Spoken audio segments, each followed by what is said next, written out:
everybody. This is Jennifer O'Toole, and welcome to Speaking Geek, Typical in Translation. So this week, we are talking about the best friend of the goddess of love. That's right. So you probably know that in ancient Greece, the goddess of love was Aphrodite, and that in ancient Rome, Venus. Yeah. So here's a thing, though, that you might not have known. Do you know who her best friend was? Her best friend was a goddess named Hygeia, which is sort of a strange sounding name to us. And maybe that's because, without realizing it, you're recognizing that her name, Hygeia that is, well, sounds like a word you might have heard and might be like completely overhearing, just done with. That would be hygiene. Okay, so are we talking hygiene? If I say yes, you're probably going to all like hang up, turn off the YouTube, hang up on the podcast. You're all done, right? Yeah.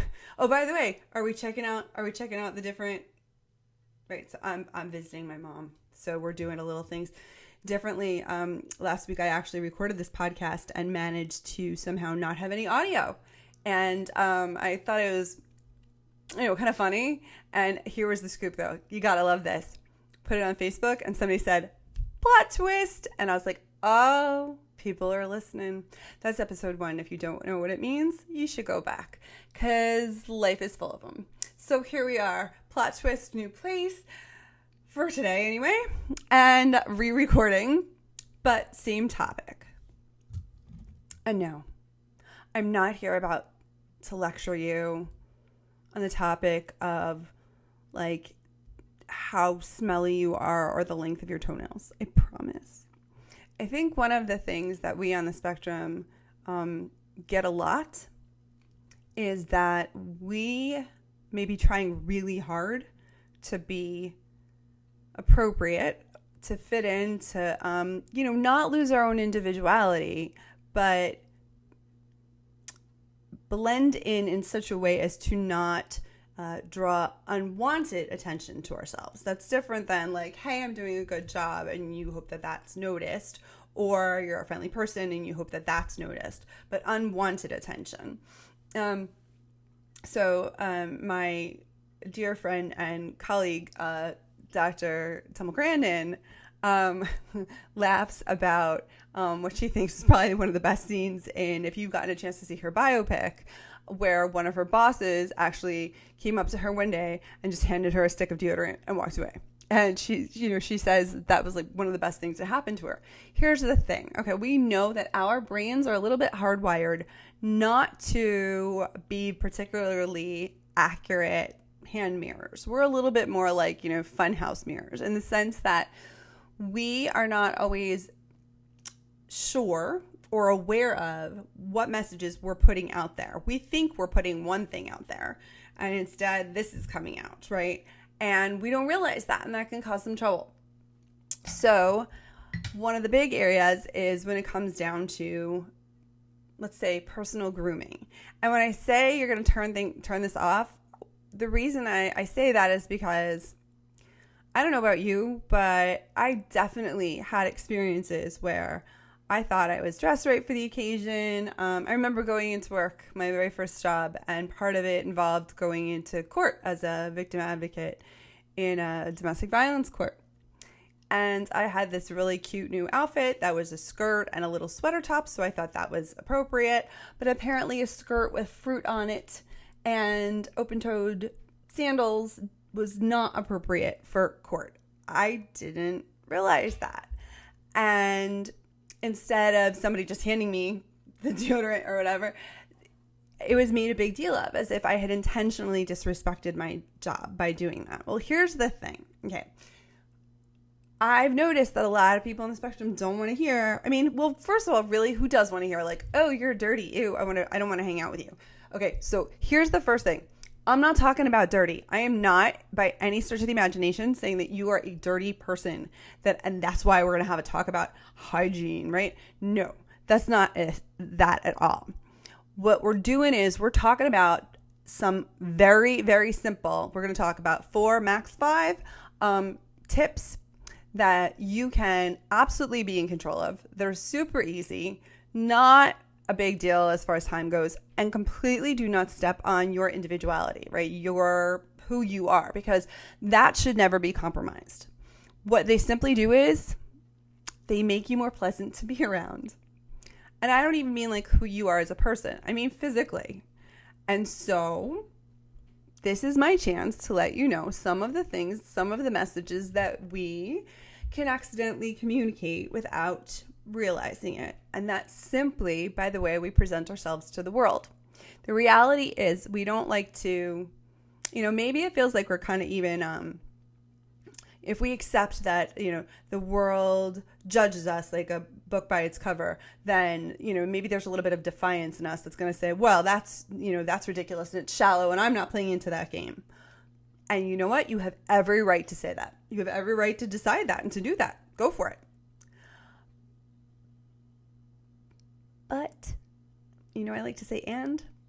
So we'll go with and instead of but. And once you make that decision, understand that to every decision, there are consequences. We are free to make whatever decision we want. We are not free to decide what the consequences will be. And I will tell you that certain decisions, like whatever, I'm not doing that, I'm not, bending. It's not even a matter of bending.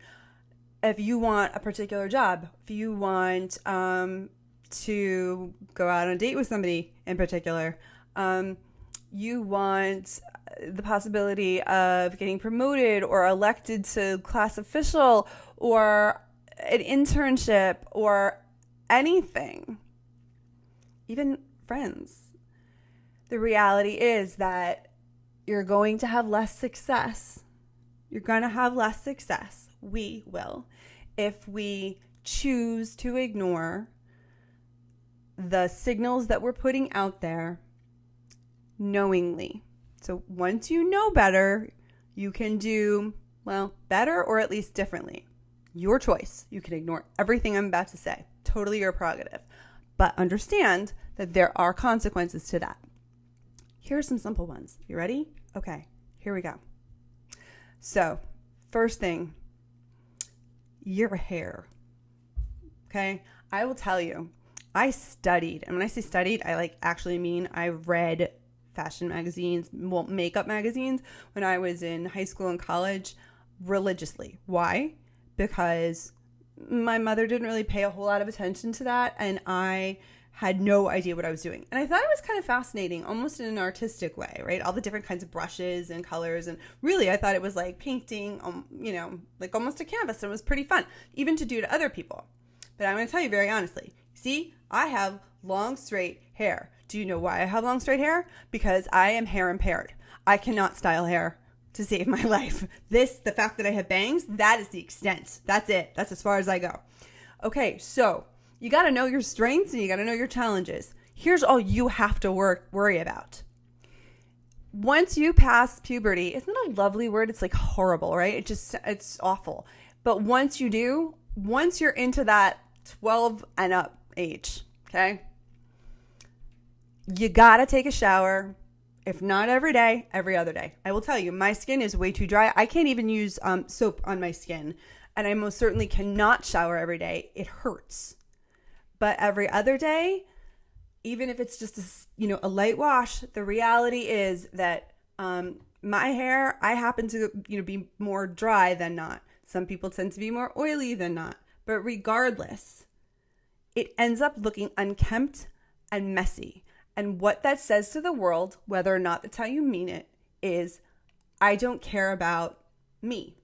I don't care. I don't take the time to put pride into the way I should be perceived and respected by the world.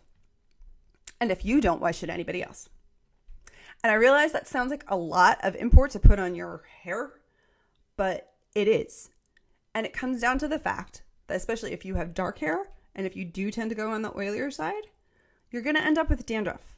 And even though that is not, like some terrible malady, it's something noticeable that draws attention that you don't want. It draws attention away from the kinds of attention that you do want.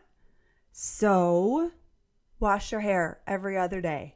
If it tends to be dry, the alternative is, so in the States, I know that Dove and Suave and several other brands, and I'm sure abroad, same thing, they have what's called dry shampoo. It's in the same aisle as the shampoo at the store. Looks like hairspray. It is not. It is dry shampoo. And literally you just lift up your roots, spray, rub it in, and it kind of absorbs some of the oil. So if you're really wanting to extend it that one extra day, or you're just in a rush, go that route. Other than that, it doesn't have to be fancy. It doesn't. I can't do fancy, right? It doesn't have to be fancy. You just have to be clean. And if you look greasy, it looks like you don't care about you. And if you don't care about you, why should anybody else? Okay? It's the message. I'm not saying it's true, but it's the message. Second thing, your fingernails. Okay, so dudes, you want to go with some white paint? Go for it. I mean, hey, whatever floats your boat. But the reality is, all you need to do is, if your fingernails, you would be surprised how much attention people pay to your hands. You're handing in documents, you're talking with your hands, whatever the case may be, people really do. And sometimes it's those little things. It's like crossing the T's and dotting the I's that show that you're taking a moment.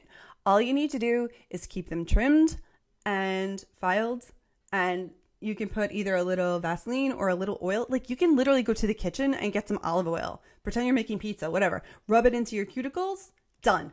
That's it. If you've got dirt under your nails, take a toothpick or a nail brush, clean it out. Takes 5 seconds. First of all, it's more hygienic. Second of all, again, it's the little details. And it says, I'm not dirty. There's a reason Hygeia and Aphrodite/Venus were best friends. Why? Because nobody wants to snuggle up to somebody who's, well, smelly or dirty. It's just true. So that's not by accident. And in fact, really what Hygeia was in charge of, the goddess of, was good health. And that's what we're talking about. This is the way to keep your body healthy, as well as your spirit. So, and if you want to wear polish, if you're a girl, go for it. That's fine. Just have it appropriate to the circumstance. So if you're going to be going into work, and if it's a really creative environment or school, pick a color. That's fine. If it's not, if it's really more a conservative kind of place, I would go with clear or something kind of standard, like a light pink.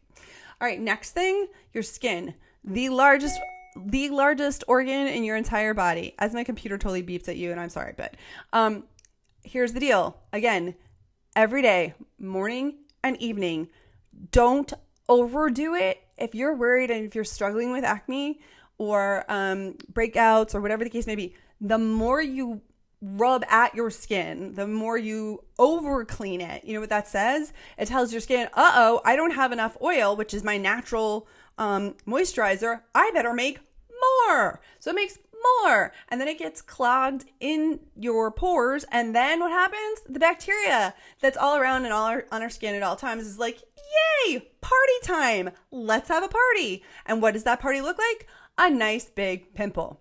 Yeah. Okay, so how do you deal with it? Really simply, you do not need to go fancy. You can, sure, you can. But there are some old standbys. You want to know what you can use, and I don't care how oily your skin may be or how dry. I'm telling you, Pond's cold cream. My grandmother used it. You rub it all over your face. Guys, girls, doesn't matter. It feels oily, and you're going to be thinking, like, seriously? Because this is going to totally make me break out. And then you wipe it off, and you're like, oh, I'm smooth, and I'm very soft. And guys, you think that's feminine? No, it's not. I'm just telling you. No, it's not. Okay, so there's that. Another old brand, Physoderm, PH. Is how you spell it. It doesn't have to be fancy. Don't use soap. Soap is meant to dry out oil. When you over dry your skin, you will produce more oil. You will get breakouts. So even if you're prone to breakouts, after you wash your skin with a gentle cleanser, every day, morning and night. You know how long it takes? Literally 30 seconds. Literally 30 seconds. That's it. Forget this like splash and like make a thing of it on the countertop. That's ridiculous. It's the commercial and nobody would do that because it would make too big a mess. You want to use a moisturizer, either an oil-free moisturizer or not. One for drier skin if you need to, or for combination skin. It doesn't matter. I don't care if you're a girl, guy, doesn't matter. Oil-free moisturizer, you know what it does? Is it tells your skin, do not freak out. You are okay. You do not need to overproduce stuff. You know what you're basically doing? You're telling your skin, hey, you're healthy. And again, this is your largest organ in your body. That's important. And if you ask people what one of the impressions that lasts, it is skin. I understand also if you're having breakouts and you're feeling uncomfortable about that, first of all, know this. It doesn't mean you're dirty. I don't think that about you, okay? And anybody who knows anything would not think that. But I am going to tell you a little secret. This is a model secret. I'm not saying it sounds glamorous, but it's true. Preparation H. Yep. It's a hemorrhoid cream. It's meant for tush, or however you want to phrase it. Essentially what it does is it shrinks swollen tissue. Keep it in the fridge. Ask somebody to get it for you if you don't want to. And if you have a breakout at nighttime, put a little of the Preparation H on the breakout, and it will reduce the swelling by the next morning. Like I said, glamorous? No. Effective? Okay. So that's, some means. We've got the hair, we got the nails, we got your skin. And the very last thing that we're going to worry about is your breath. I'm going to be honest. I find brushing my teeth a nuisance. I do it, obviously. That's my thing. Like if I had to be like, I'm just going to skip something, I don't like whatever. I don't have the time. You got to make the time. You know why? Remember we said hygiene and like health? Yeah. So halitosis, the very fancy word for bad breath. Do you know what it actually is? It is caused by the same bacteria that give the smell to rotting animal carcasses. Yep. When you don't brush your teeth, even if you don't think you have bad breath, other people will. I promise. And they will be smelling the smell of rotting meat carcasses coming out of your mouth. You can't possibly think that that's a good thing. Okay? It doesn't take long, and I'm going to tell you my little secret for flossing, because there's just no way I'm going to have the patience to stand at the mirror and do the flossing thing too, which, you got to do. So they sell the little, like, portable flosser things, right? It's like a little stick with a little wire on the end with a little brush thing. You know where I do it? Do it in the car when I'm at a stoplight. I'm not saying it's glamorous, but it works and I get it done. And it keeps my teeth healthy because I really don't want dentures and I really don't want to smell like a rotting animal carcass. So we've talked about your hair, your skin, your teeth, and your nails. They're 5 biggies. And they're not, again, about changing who you are. They're simply making you more pleasant to be around, the you that you want to be, that you want to gain attention, more pleasant to be around. And people are going to choose to be around you when they're more comfortable and when you smell good. It's true. It's just true. And also, don't wear a little skirt with bananas and other fruit on them if you're going to court. I learned that. All right, everybody. Remember, the next time you hear somebody talk about hygiene, they're not telling you you're dirty. Maybe they're just telling you they want to get a little closer. They'd like to have more of that Aphrodite Venus tip going on. Don't know. Regardless, I want you to be healthy. And I want you to feel comfortable in your own skin. Literally. I want you to be happy, healthy, and rock it. Have nothing take away from the you that you already are. Why distract? Thanks, everybody. And there is a lot more of this topic, but again, in a very light, but easy, talking about like putting clothes together in a way that's super easy and like foolproof and things like that, all that good stuff in where Asperger's Secret Book of Social Rules, which she says for the millionth time is neither designed necessarily for kids nor even if you're an Aspie. Okay, I promise you, and she says this without trying to sound anything, it didn't win book of the year because I like stood there in my old cheering uniform, was like, vote for my book, pick my book. No, it's because a lot of us need to know these things. And I only wrote them down a couple of years ago. So, hey, you're already ahead of me. Everybody have a great week. Thanks for tuning in to Speaking Geek again. And go out, be happy, healthy, be hygienic, and be devastatingly Aphrodite-esque. Or at least just be you. Have a great week. Talk to you soon. Bye.